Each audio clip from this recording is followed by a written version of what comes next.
Good afternoon, everyone. My name is Nirav Shah. I'm the director of the Maine Center for Disease Control and Prevention. I'm delighted to be joined this afternoon by Governor Janet Mills and Commissioner Jeanne Lambrew, Commissioner of Maine's Department of Health and Human Services. Governor Mills and Commissioner Lambrew and I are here today to speak directly with everyone in Maine in light of the significant one-day increase in COVID-19 cases that we have seen across our state. We weren't scheduled to be speaking with everyone today, but we felt it was important to speak directly with Maine people in light of the numbers today, as well as the continuing upward trend of COVID-19 cases that we've seen.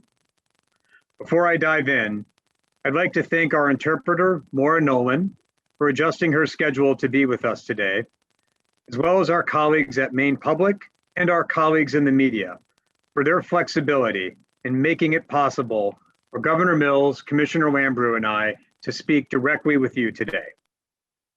I'll start by providing an epidemiological summary of where things stand before I turn things over to Governor Mills. Right now, in the state of Maine, there are 6,387 cases of COVID-19, representing an increase of 76 cases since yesterday.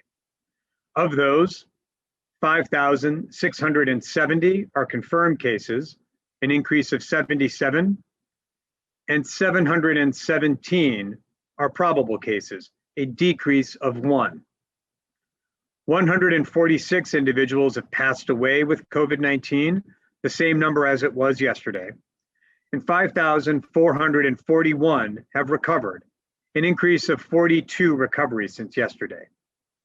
Among our cases are 1,144 healthcare workers, and cumulatively, 484 individuals have been hospitalized with COVID-19. In the past 30 days alone, 33 people have been hospitalized. And right now in Maine, 16 individuals are currently in the hospital, 7 of whom are in the ICU, and thankfully none of whom is on a ventilator. But to put that number in context, 1 week ago in Maine, there were 7 people in the hospital, and none of whom was in the ICU.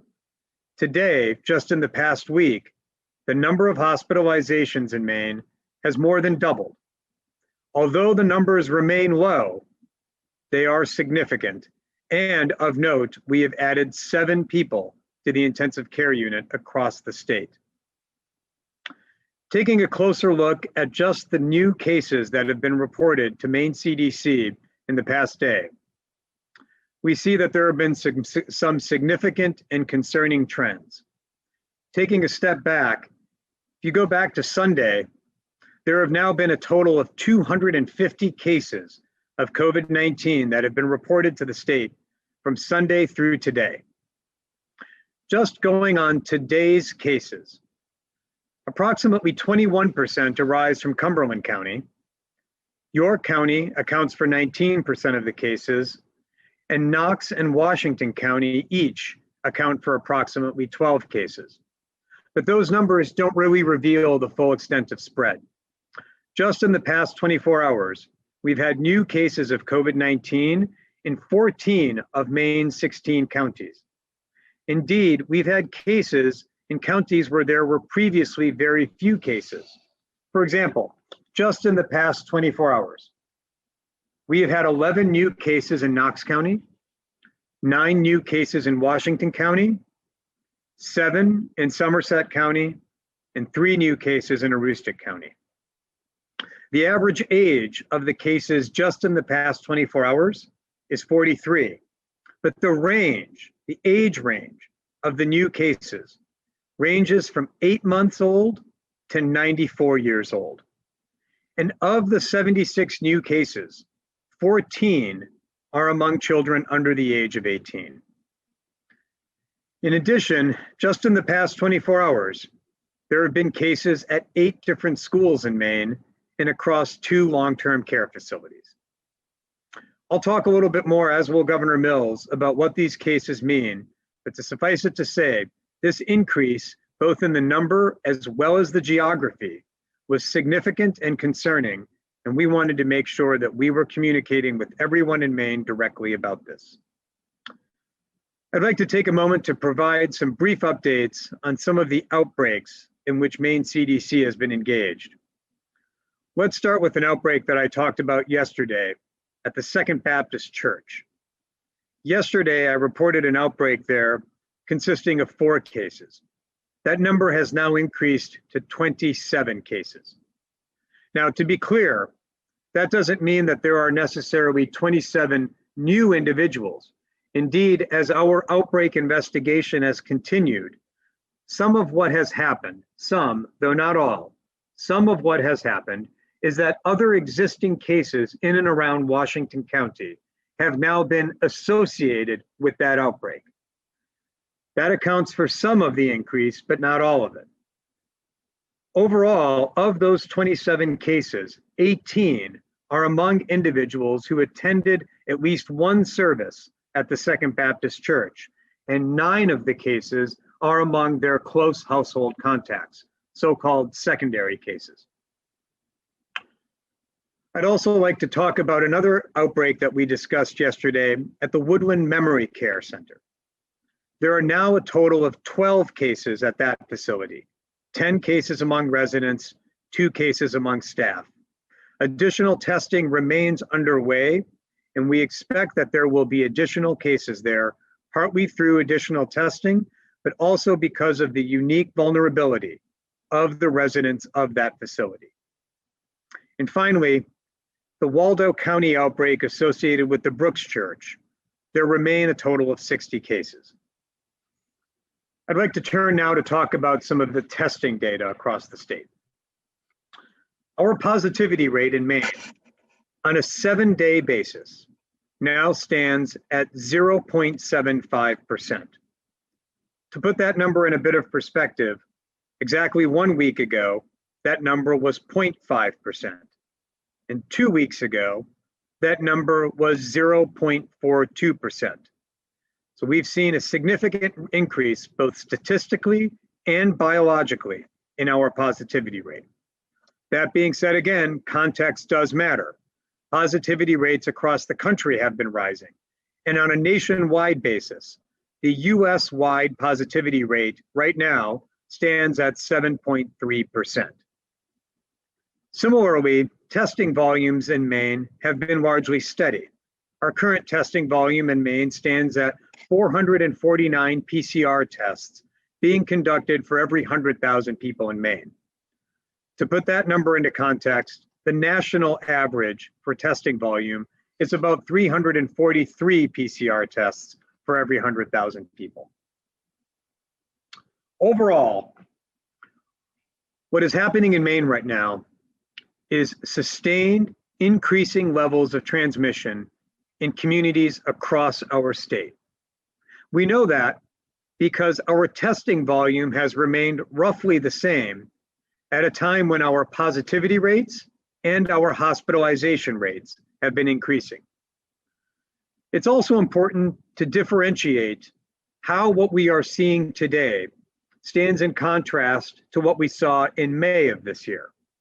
Though the numbers that we are seeing today are roughly similar to what we saw in May, the epidemiological stories that they tell are different. In May, the increase in cases was being driven by focal outbreaks in congregate care settings and congregate living settings, nursing homes, shelters for people experiencing homelessness, and so on. Today, the numbers and the increases in cases that we are seeing are being driven by the fact that the virus is everywhere among us. In May, we were all staying home, so we had very few close contacts. But today, we're out and about, which means that the virus can and has been hitching a ride and traveling farther and wider across the state, from home to home to home. The virus is affecting all of us, everywhere in the state, in every age group, every county, in every walk of life. The reason that we wanted to speak directly with everyone in Maine today is that the risk facing us is one that we cannot ignore. The epidemiological risk right now is that the levels of transmission that we are seeing right now today could quickly turn into exponential growth. Exponential growth is a tough thing to get your head around. It is for me. But what it means in numerical terms is that the 70 or so cases that we're seeing today could, in a few days, turn into about 140 cases per day, every day. And then a few days after that, turn into 300 cases per day for a few days, and so on and so forth. That is the concern that is raised by this increase, and the concern we have around the possibility of exponential growth coming to Maine. That would be the worst case scenario, but it's a scenario that can happen to us. I say that because it is a scenario that right now is happening in other states. Let's not let that happen here. Let's make sure we take this opportunity to get a handle on where things are with COVID-19 in our state. With that, I'd like to turn things over to Governor Mills.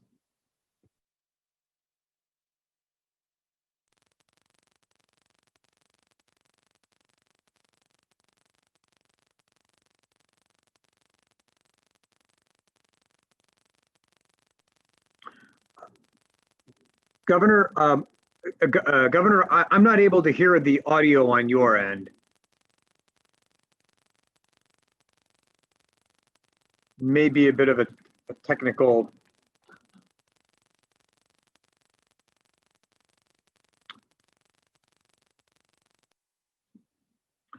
Governor Mills will be back with us in just a second.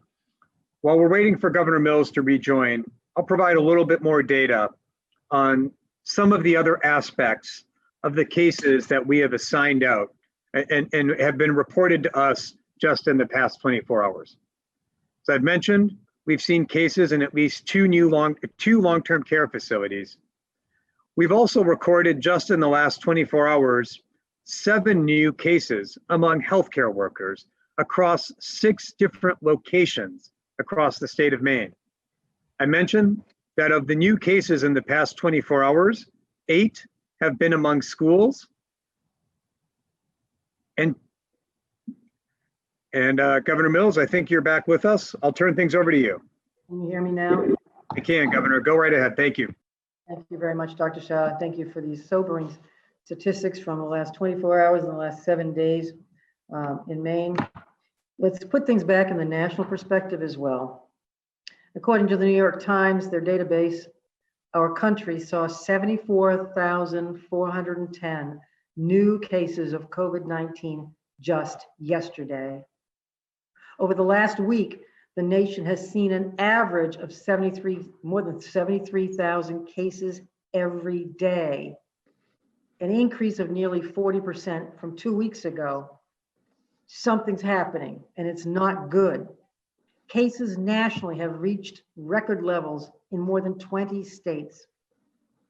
Our mortality rate, the death rate in the United States, is higher than Iran, Iraq, Kenya, Bosnia, Slovenia, Libya, Namibia, Gambia, Zambia, Russia, and China.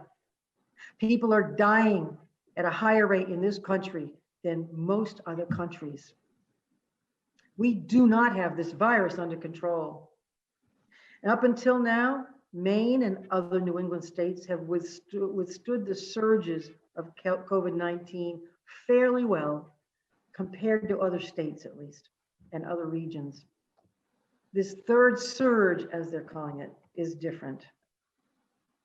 Just over the last week, Vermont has seen a 142% increase in average new cases per day from their average 2 weeks ago.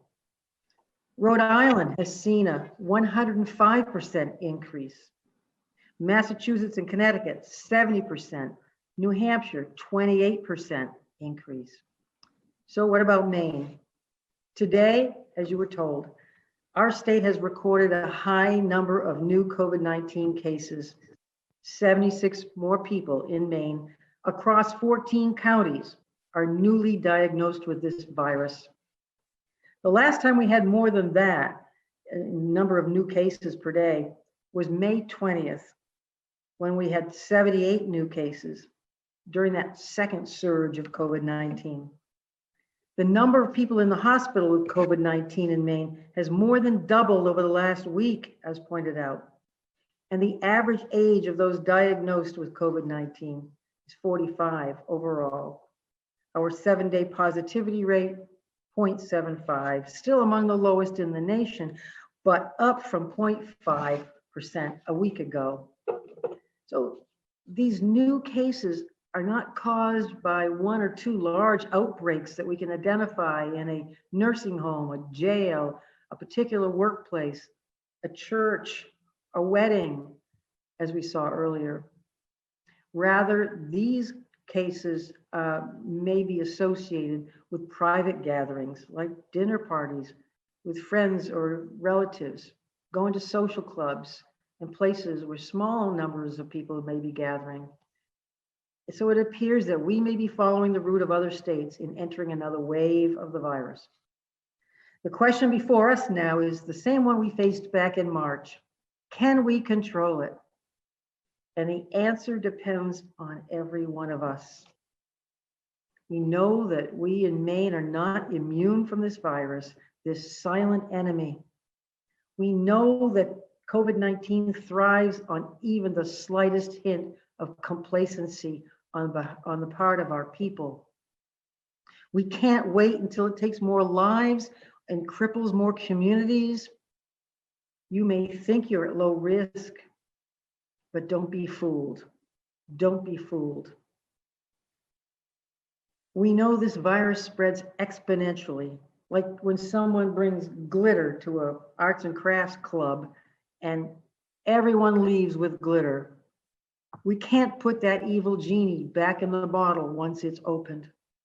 This, unlike glitter, is very dangerous, this virus, extremely dangerous. It can make you sick.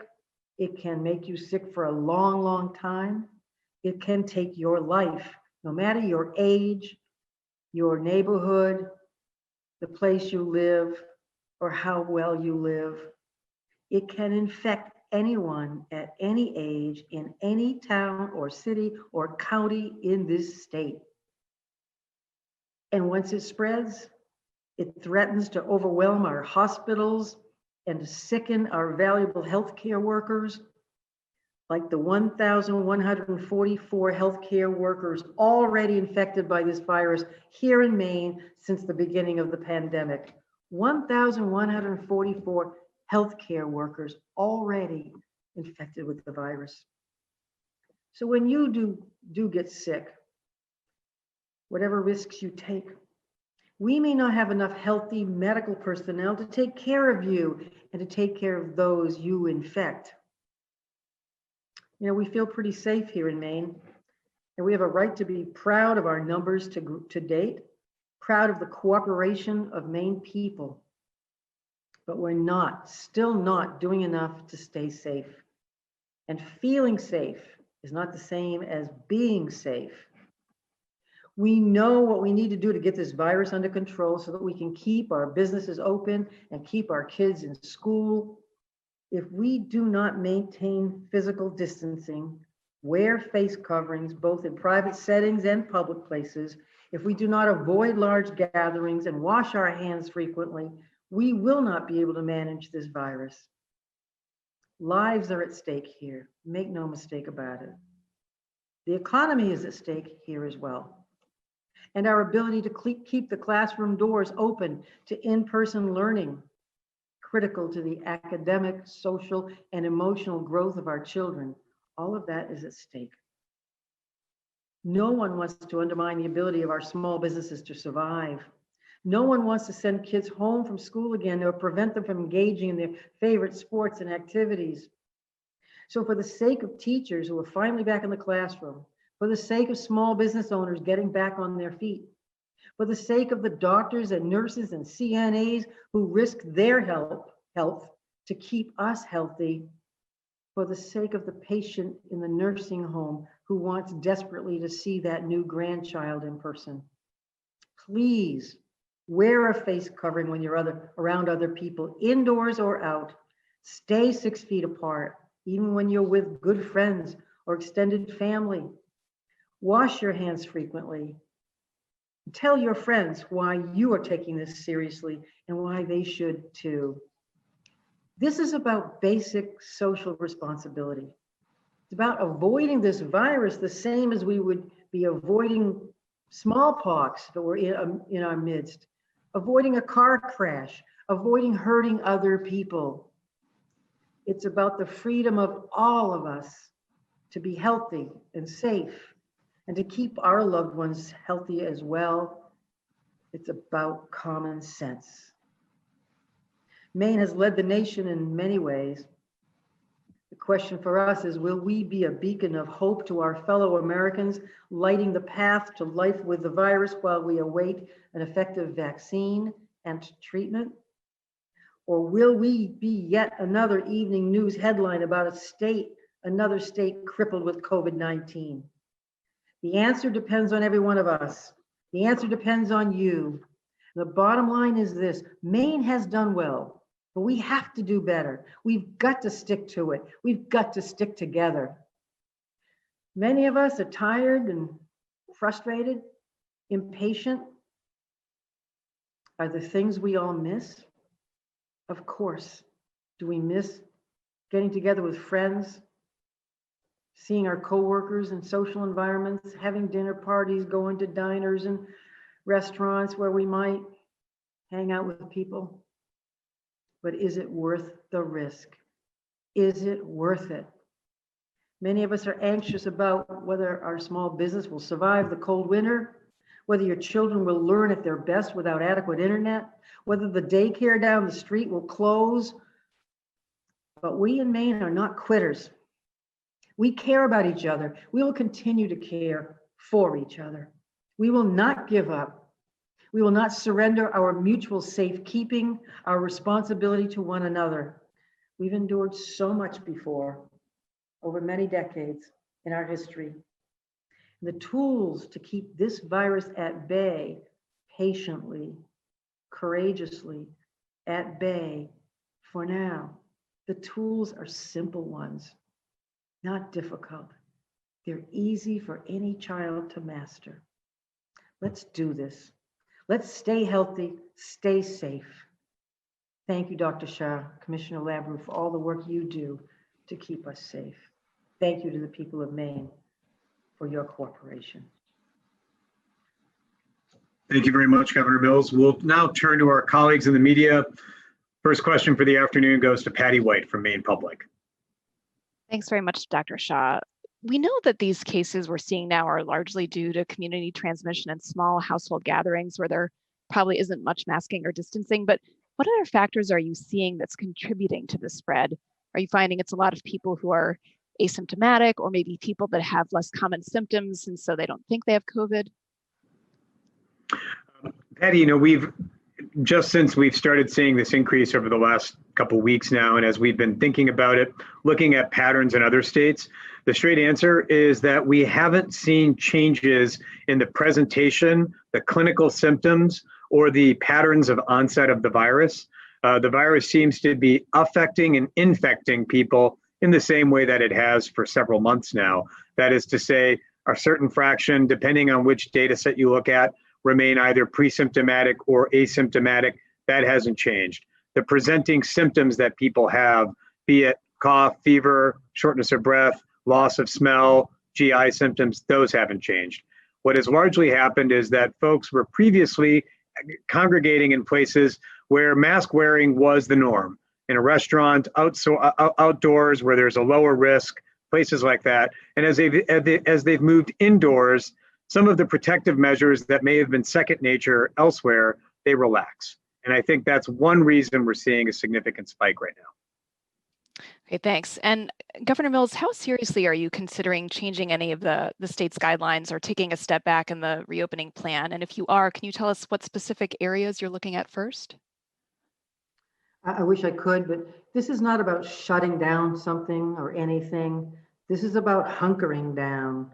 This is about people getting back in the bunker, essentially, doing what common sense dictates us to do, tells us to do. It's not about my issuing an order today. It's not about my telling people when they can or can't shop or open a business or go to school. It's about everybody using common sense and getting this thing under control. Okay, thank you. I'm going to turn next to Patrick Whittle at the AP. Thank you very much. Just sort of piggybacking on that last question, feels as though we talk about this with some regularity, but I would like to know if there's chances of revisiting the restrictions on state sort of reciprocity in terms of who needs to arrive with either a negative test or quarantine for 2 weeks. And also it would be good to, I guess, get a sort of a firmer idea of if there's any chance that we could maybe, if the state is interested in sort of revisiting some of the previous phases that we went through back in May and June to sort of slow the spread of the virus at that time. Patrick, maybe I can answer the question about travel right now, because we look at this every week, every other day virtually. And we're looking at some concerning trends in some of the other states. Rhode Island is still kind of off the charts. Massachusetts is getting a little bit worse. New Jersey, New York, the trends are not good. We're not prepared to change the travel restrictions right now. We have, I think last time I was on the press briefing, I said we highly recommend people coming here from Massachusetts to be tested, to be extra careful. We know there's a lot of traffic in the fall and winter months between Maine and Massachusetts in particular, and you got to go through New Hampshire. You might stop for something in Portsmouth, but and that traffic is understandable. People go to school in Boston. People from Boston come up here to do business. People go to healthcare facilities in Boston and the area.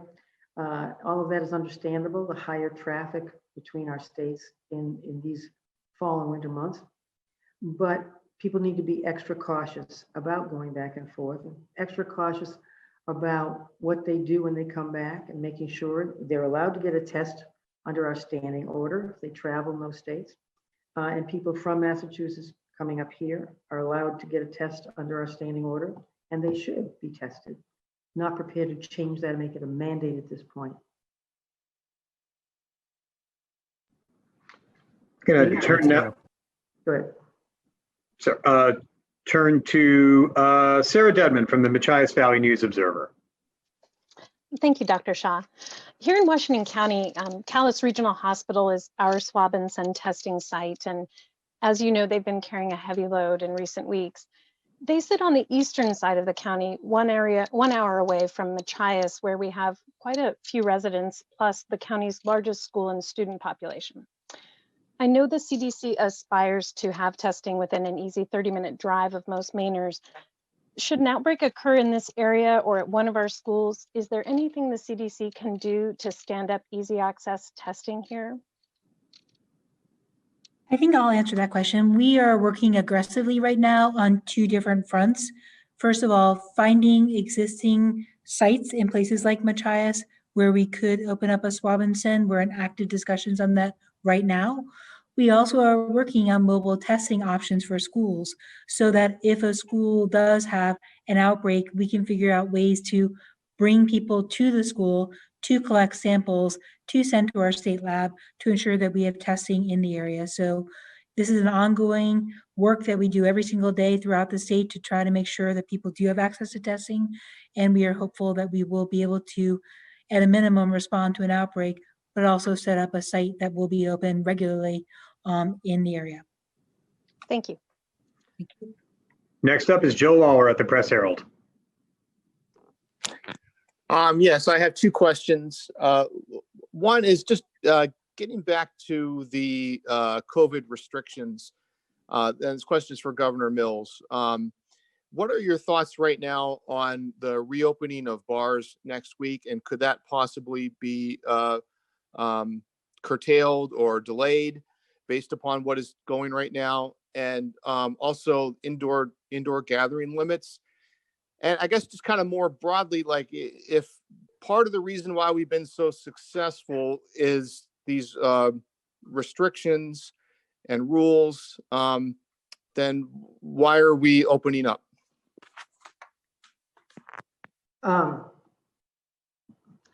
Thanks for the question, Joe.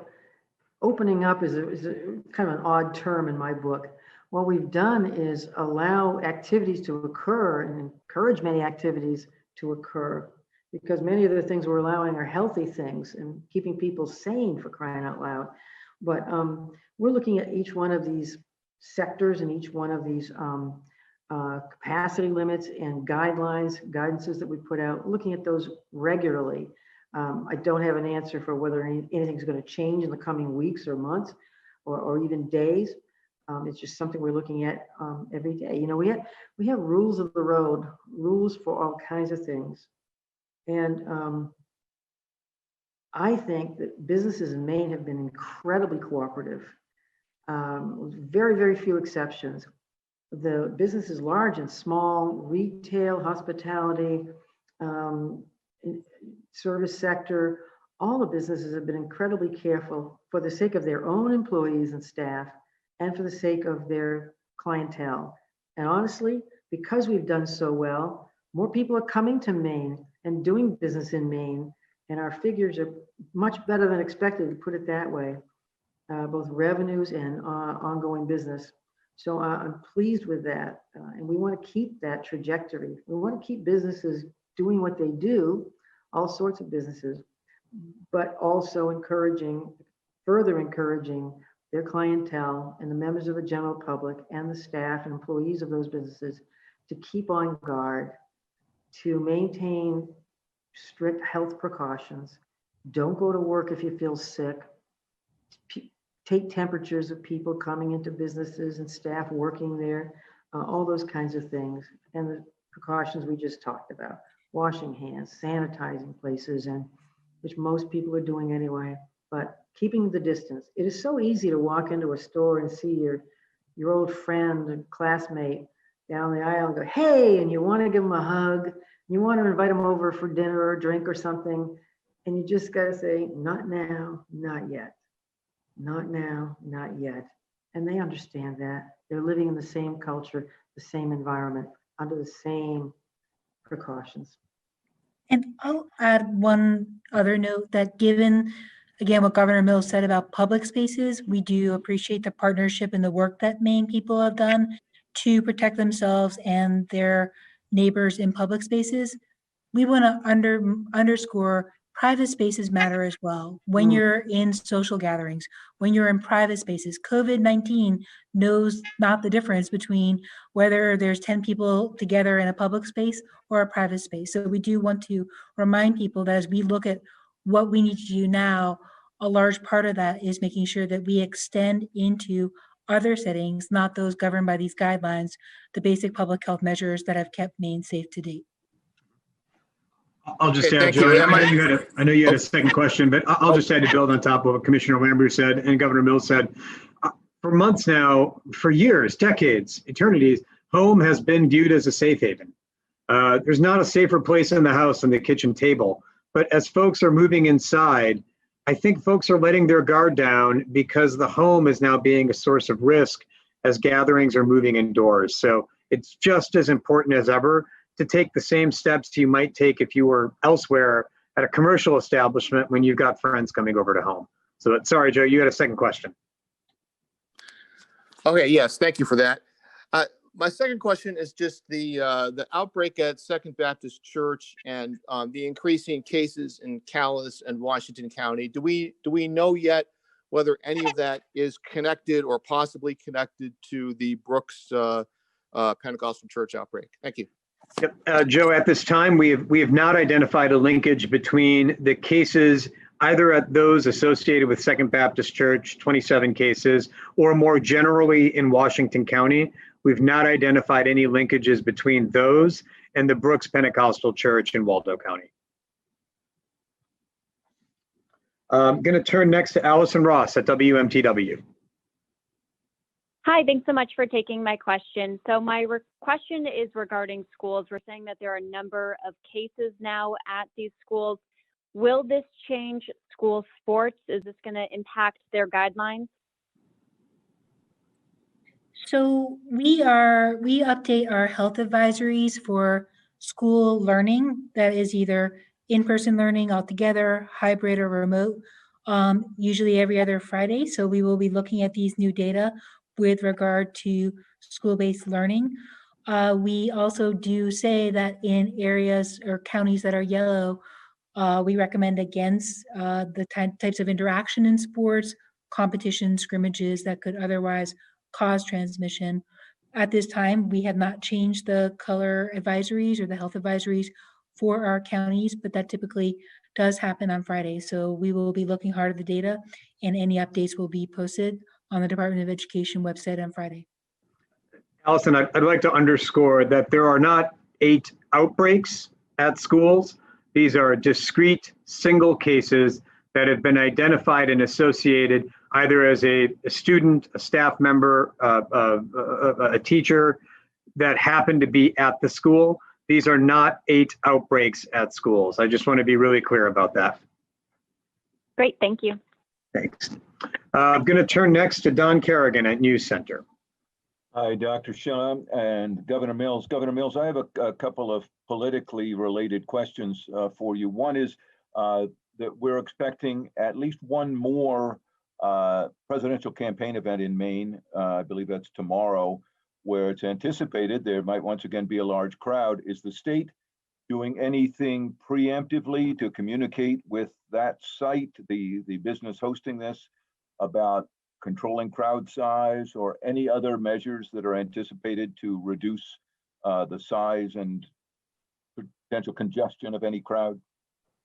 No, the other day, we reached out to the White House to see if they would like to converse and discuss with us what the ramifications are of large gatherings in Maine. That didn't happen. We did not hear back from them. So no, I have not had any discussions with that particular business, wherever it is. You know, and I know people are anxious to show their support for candidates at all levels in all kinds of ways. And it's an interesting time of year and an interesting election year, pretty heated at a number of levels. But in this case, in this day and age, with this virus lurking around every corner, all I can do is admonish people, discourage them from attending any large gatherings. I know, I ran for office, obviously. I loved large gatherings. I like to see a big crowd, and it pumps up the candidate, it pumps up your supporters. It's a natural thing to want to do.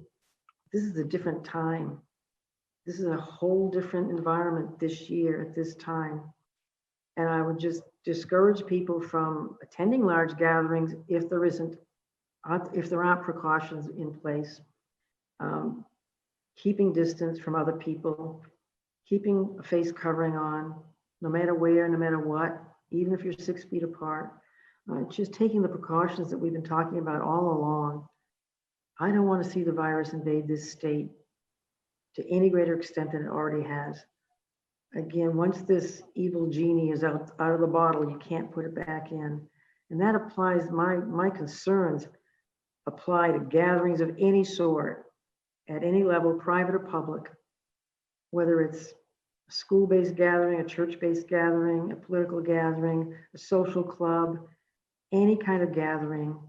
Even when you're seeing old friends you know so well and you see them every Saturday night normally, or you want to share a spaghetti dinner, you know, we just can't do it now. We shouldn't do it now. So I would just, again, reiterate that caution about gatherings of any sort. I've said it before, I'll say it again. This virus doesn't care whether you're a Republican or a Democrat or independent or green. There is no Democratic virus or Republican virus, and we're not turning the corner yet. We haven't got this licked. And the related question is, the governor of South Dakota was here today as part of a Republican group for the Trump campaign. And a reporter there told me she was quite critical of you and for the restrictions that imposed on Maine earlier, claimed that a governor doesn't have the authority to impose the restrictions you did. I'm sorry, she didn't tell me that, so sorry we didn't have a conversation, because I like her personally. And I don't want to talk politics, but I will say that the statistics in South Dakota give her no reason to brag, no reason to boast. When you have an average of 900 new cases a day, and they have smaller population than Maine. I don't know what she's doing in her state. She hasn't asked for our advice. I'm not going to give her advice, but I don't think she's in a good position to give us advice. Thank you. I turn now to Amy Brown at WERU. Thank you, Dr. Shah. Just real quickly, did you say that the 7-day positivity rate in Maine is 0.75%? That is correct. Okay, great. Thank you. And I asked about the updated numbers on the CDC website for Waldo County and the search by zip code feature last week, I believe it was. And after that, they were updated, but only to October 18th, which is right at the very beginning of the outbreak. And I've since heard from a listener who was watching numbers in, I believe, Hancock County, who said that they haven't been updated. Will that be updated again soon to reflect all the new cases, or is it just done every 2 weeks regardless? We do that on the normal schedule, but we do anticipate doing that next update, if not later this week, then early next week. We also do sometimes build in a deliberate delay in order to protect privacy. So we try to space out any updates if the numbers are small, so that any individual can't connect a case with someone who they may have known in a zip code who is sick. We sometimes do that according to a privacy protocol, but in this situation, we do anticipate updating the zip code data, again, if not later this week, early next week. Thank But you. let's, it's important to note, Amy, that if you are listening or watching right now, and you're making decisions about what to do or whom to have over to your house, or whether to go out based on zip code data that are on the Maine CDC website, that's not the way to go about doing things.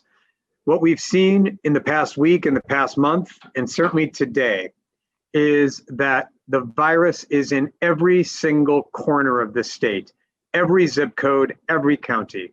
So while the zip code data are interesting and informative, they are not a tool for individuals to calculate the risk of engaging in certain activities. We should be going about our days as we've recommended for months, which is that the virus is everywhere around us. And one quick update there, Amy, the zip code data have now been updated through October 25th. And that update was done today as planned. Great, thank you. And I don't know, I think this next question is either for Commissioner Lambrew or Governor Mills. Why has no legal action been, or why was legal action taken against the Big Moose Inn, but none has been taken against the businesses who've been hosting these large campaign events with no distancing or masks? You know, the enforcement questions, we work with the Attorney General's office and law enforcement locally and statewide on any enforcement issuing. I guess I have to say it depends in part on what the response is from the person or the entity supporting the gathering or the apparent violation. You know, our main goal is to make sure people, individuals in the state of Maine, accept their own social responsibility, their own responsibility to protect themselves and protect other people, including their own loved ones, family members, and community members. So it's a tough job to get that message out constantly when there's such enthusiasm for different things, including going to church, including going to a social club, including going to a political rally occasionally. That's out there. And I was pleased to hear from the Apple Orchard, the proprietor of the Apple Orchard the other day, who sort of apologized for having a large crowd at his business, and hoping that they could continue implementing the precautions that they have been apparently all along. So we engage with these interest groups and these businesses, and we consult with the Attorney General's office whenever we think it's bad enough that we need to sort of bring down the hammer. Yeah, and I'll add that we did issue this imminent health hazard at Big Moose Inn because it continued to have guests. It continued to operate a restaurant. When there's repeated risk of exposure, we do follow action, and we threatened to suspend the license so we don't see continued ongoing compliance challenges. Again, mostly these organizations have come into compliance, which is the point of our enforcement scheme, to try to protect people. But there is a different circumstance than the one-time rally that the governor just discussed. So if the rally that's coming up tomorrow in Herman is at the same place the last rally in Herman was at the same business, would that be a cause for action? I'm sorry, is it the same business? I don't know. I don't know yet either. I'm not aware. And we can't speculate about what might happen tomorrow or next week or whether somebody's going to be in a violation.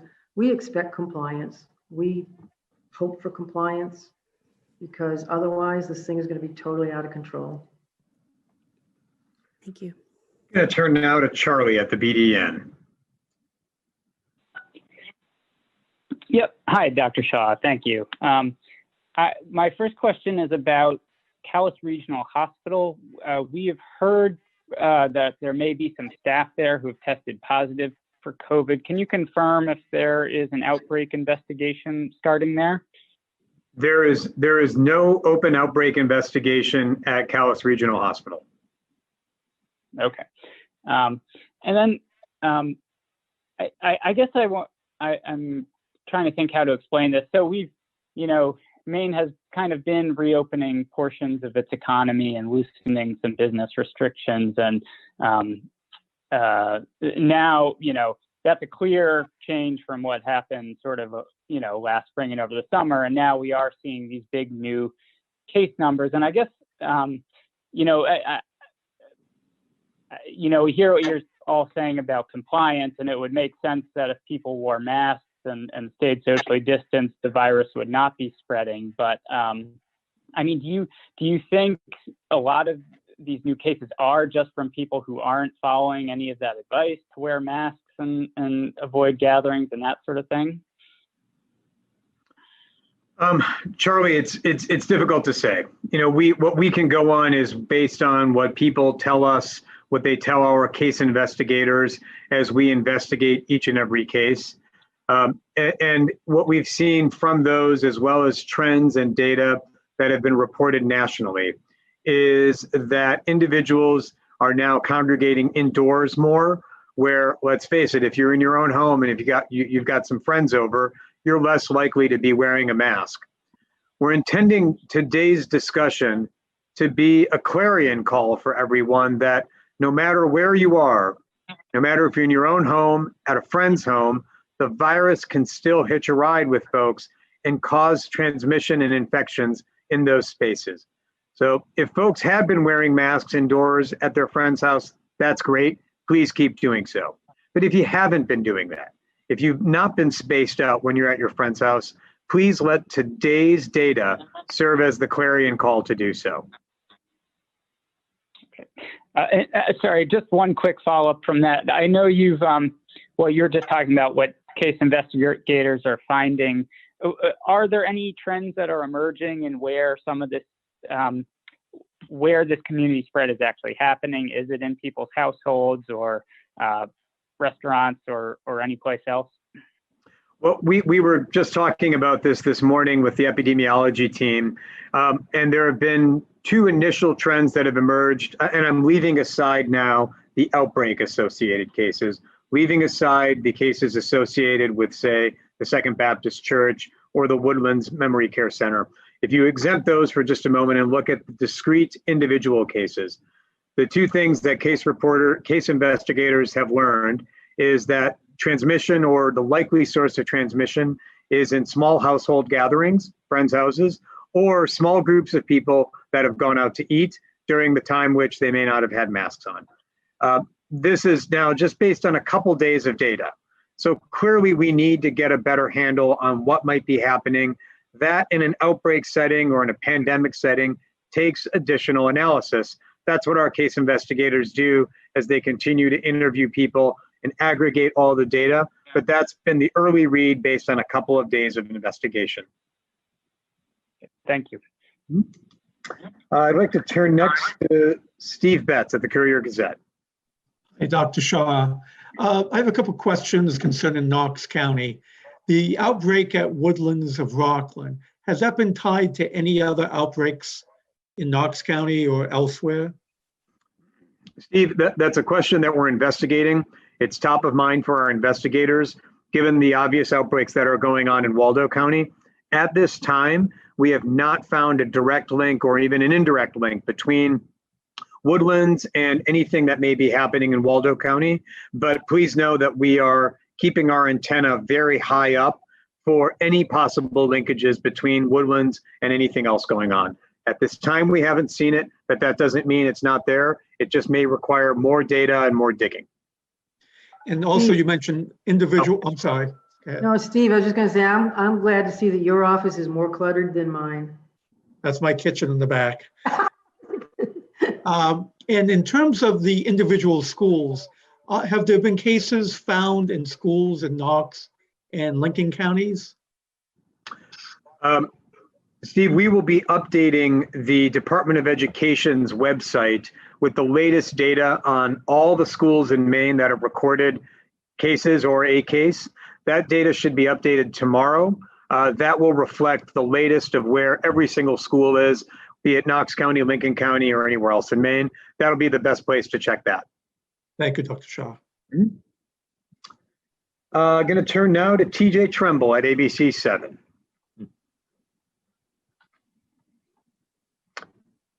And hey, TJ, you are on mute, sir.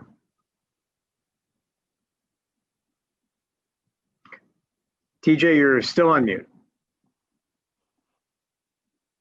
There. Okay, I thought it was my wife talking to me, putting me on mute. Anyway, this is for Governor Mills, I believe. Governor Mills, with all of the exponentials that Dr. Shah was talking about and the way that he's projecting that the number of cases will multiply, as he says, exponentially, is there a magic number that might be hit for you to say, okay, it's time to walk back on this, and some of these restricted guidelines have to be put back in place? Right, magic numbers, no, but we look at all the data, all the metrics, holistically, whether it's looking at the trends in Rhode Island, Connecticut, Massachusetts, New York, New Jersey, et cetera, or whether it's looking at whether there seems to be spread in a certain sector of the economy or certain kind of gatherings, those kinds of things. We're looking at this every day, and no decision has been made about moving back. Nobody wants to further restrict people's liberties. Nobody wants to tell people they shouldn't go to a gathering. Nobody wants to tell people that they may not be able to eat at their favorite restaurant because of the capacity limits. They may not be able to go to their favorite store as quickly as they otherwise might, or they might have to stand in line outside for 5 minutes.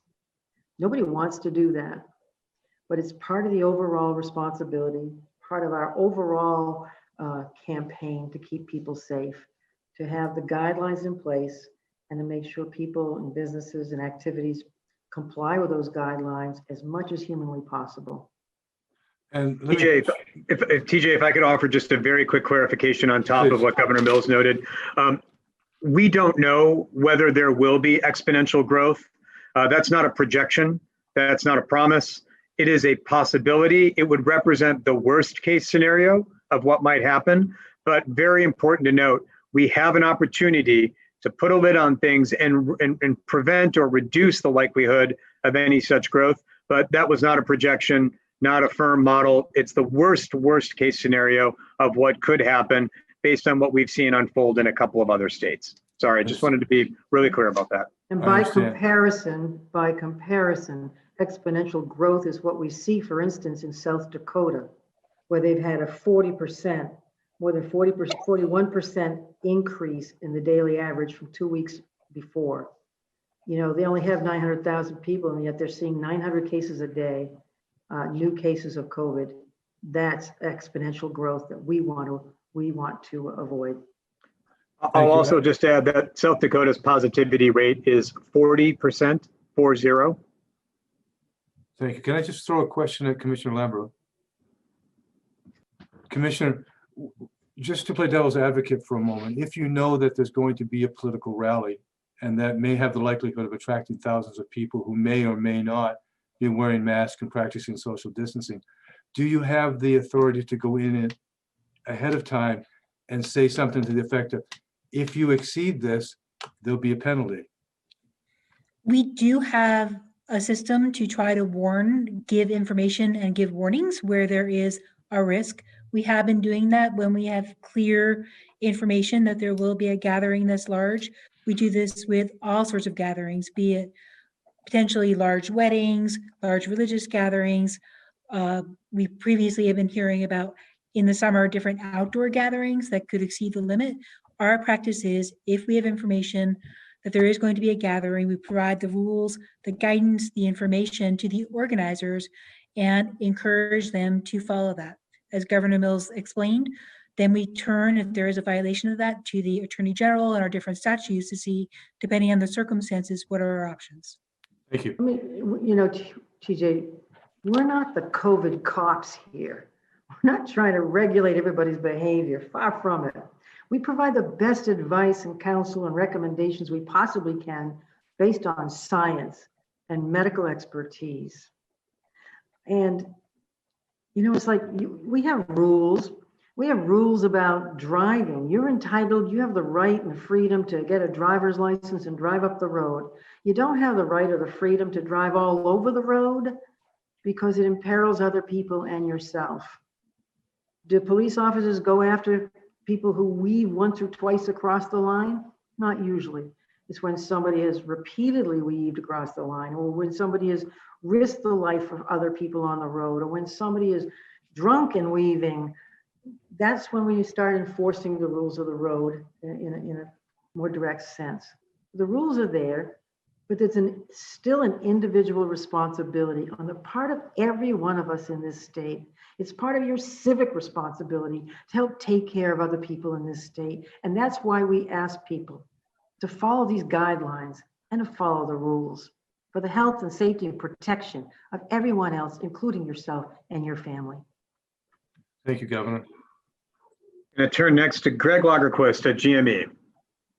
Thanks very much, Dr. Shah. Thank you, Governor Mills and Commissioner Lambrew. A couple of quick follow-ups to what people have been talking about here. Civically, we've got some events coming up this in the next week. We've got the election, and it seems like those who haven't voted by now, implication would be that they plan to vote at the polls. And two, Halloween on Saturday, which would seem to be an event where there's going to be a lot of potentially gatherings happening in those home settings where you said is starting to occur. Any specific messages around the election for those who may be voting on Tuesday and around Halloween on Saturday? Well, don't combine them. That's all I can say.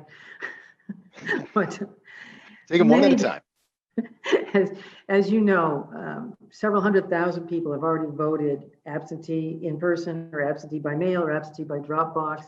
And I'm delighted with the response of people in Maine voting in advance because we've been very concerned, and we were concerned during the primary about the health and safety of poll workers, about health and safety of other voters in general, and the health and safety of the population at large. Things went pretty well during the primary, but now the general election, or the presidential election at the top of the ballot, is generating a lot more interest and a lot more people to vote, wanting to vote. You know, we want people to vote. We want them to do so safely. So that is why there will inevitably, if you go to the polls to vote on Tuesday, instead of voting beforehand in person at the town office, or dropping your ballot off in a sealed envelope signed by you in the drop box. If you decide to go to the polls, nevertheless, there will be lines, there will be 6-foot distances, there will be markings. You will be asked to wear a mask, a face covering, in order to protect those who are working at the polls and those others gathered at the polls to vote. So there are precautions in effect, and we've had many conversations with Matt Dunlap and with the clerks across the state. They're very concerned about gatherings at the polls as well. It's another reason we in my executive order, we allowed them to start tabulating those massive numbers of absentee ballots a week in advance of the election to get that work going before there's a crowd of coming into the town office and the polls. Halloween, I don't know.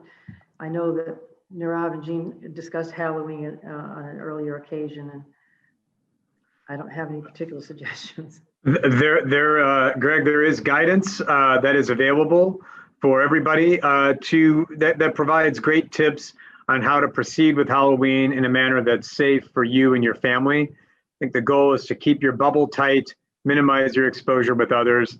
The same things that we've recommended, just adapt it for the day itself. Halloween can happen, but we've just got to make sure we do it in a safe way.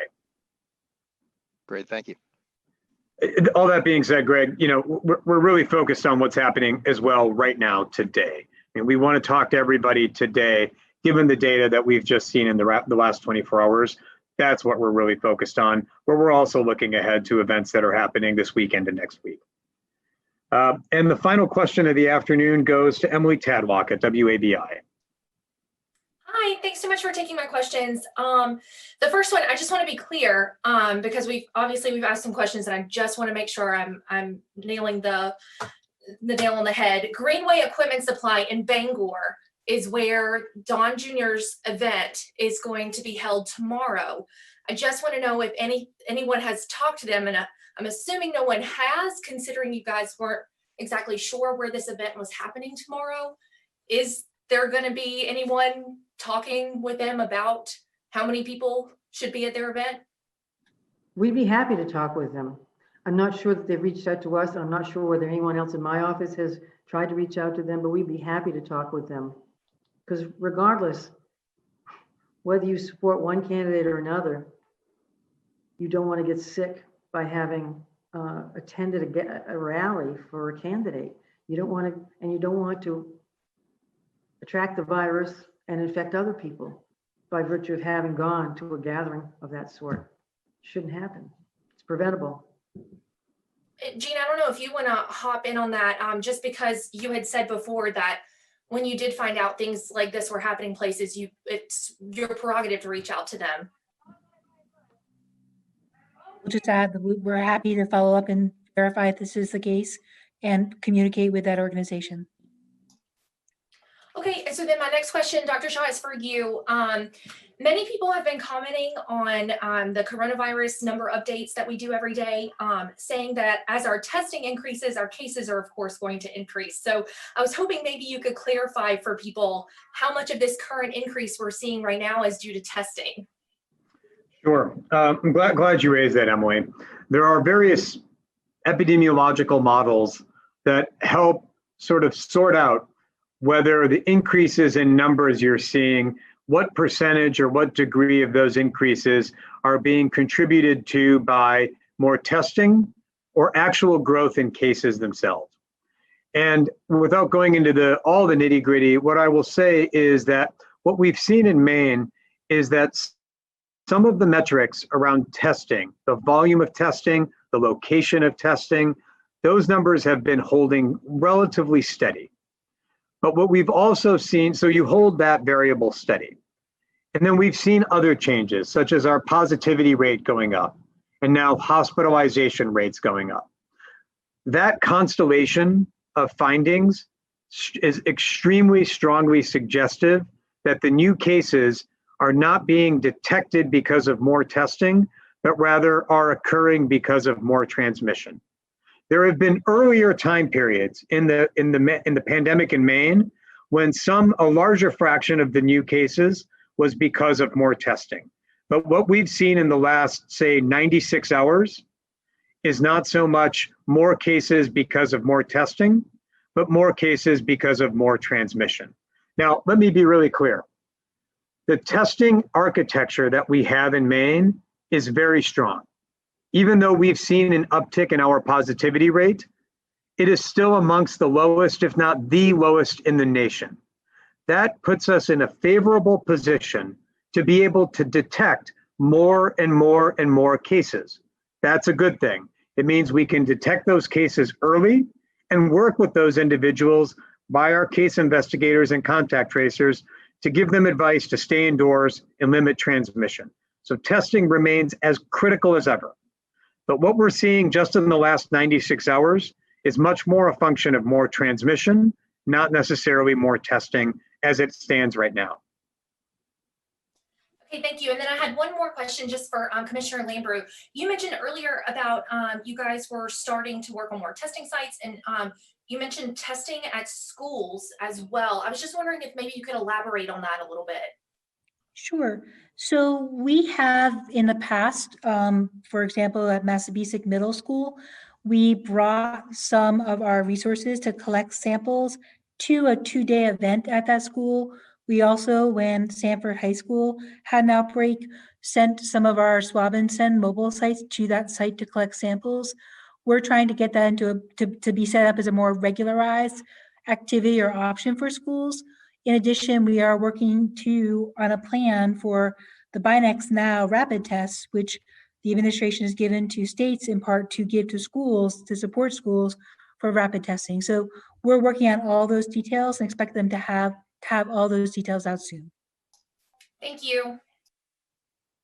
Great. Governor, that was the last question. Before I turn it over back to you, if I could just make one brief mathematical note. There have been some differing views about the number of cases that we've had today. And I just wanted to take a very brief moment to clarify that. There's been some reporting that the number of cases today has been 87. As I mentioned a moment ago, our number is 76. Just wanted to explain where these numbers come from. First, Maine CDC, since the first day we reported cases, has not changed the way that we report, catalog, analyze, and discuss the number of cases. We've been doing it the same way since day one. The number that some folks have put forth is the number of cases, 87, that were assigned out for investigation since yesterday through 57 minutes ago. And as case investigators have reached out to those 87 folks, they have found that, for example, some of them were probable cases who it turns out have tested negative, as one example. And so the number of cases that are assigned out is actually different from the net number of new cases. Our view at Maine CDC, and the view that we have taken since day one in the outbreak and with every other infectious disease, is that the net number of new cases is the one that we focus on. That number is 76, and that's the number that we base most of our analysis and our actions on. I just wanted to offer that quick methodological note. With that, Governor Mills, I'd like to turn things back over to you. Thank you, Dr. Shah. And I think one other thing you mentioned earlier was the age range of those people who've been newly diagnosed with COVID. And I think you said the average age is 43. But within a broad scope, and the range was 8 months up to 93 years of age. 8 months up to 93 years. That takes in a huge range of people.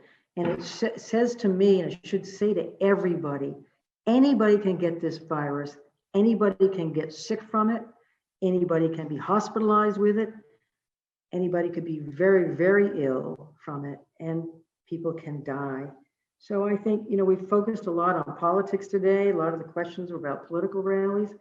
I would ask people to put their politics aside and consider this to be a matter of individual responsibility, to think before you take a risk, think before you decide not to put on that face covering, before you decide to hug a person you haven't seen for a while, before you decide to go to a gathering or have a dinner party where it feels okay to take your mask off for an hour or so at a time. Before you decide to do that, think about the 8-month-old child who's sick with COVID right now.